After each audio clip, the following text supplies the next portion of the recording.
এদিকে সিরাজগঞ্জের উল্লাপাড়া উপজেলার পূর্ব দেলুয়াতে পুলিশের গুলিতে মাহফুজ নামে এক শিবির কর্মী নিহত হয়েছে। দর্শক, সিরাজগঞ্জের হরতাল পরিস্থিতির আরো খবর আমরা এখন কথা বলছি আমাদের প্রতিনিধি নুরুল ইসলাম রইশির সঙ্গে।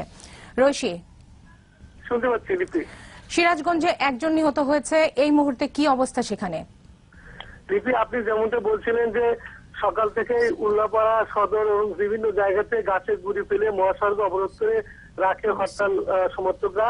এরই এক মুহূর্তে উল্লাপাড়া উপজেলার পূর্ব দেলুয়াতে পুলিশের গুলিতে মাহফুজ নামে শিবির কর্মী নিহত হয়। ওই হরতাল অবরোধকারীদের মধ্যে গিয়ে সেই উপজেলার পূর্ণিমাঘাট ইউনিয়নের ফলিয়া পশ্চিমপাড়া গ্রামের আব্দুল আজিজের ছেলে এবং ফলিয়া হাই স্কুলের নবম শ্রেণীর ছাত্র।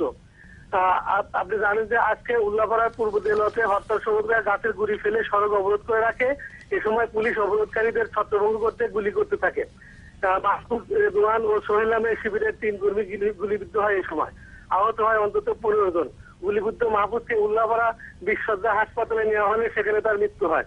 পরে নিহতের পরিবারের সদস্যরা লাশ নিয়ে বাড়িতে যায়। গুলিবিদ্ধ অন্যদেরকে বিভিন্ন ক্লিনিকে চিকিৎসা দেওয়া হয়।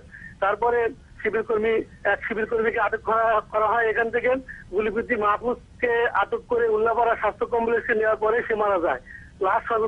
মাহফুজে মারা যাওয়ার খবর পেয়ে হরতালকারীরা আরো বিক্ষুব্ধ হয়ে রাস্তায় নেমে বিক্ষোভ করছে। এরপরে সকাল থেকে কাজীপুর সড়কের খোকসাবাড়িতে, বেলকুচি সড়কের বাউরিতারাতে এবং কাশিয়াটাতে গাছের গুলি ফেলে সড়ক অবরোধ করে রেখেছে হরতালকারী সমর্থকরা।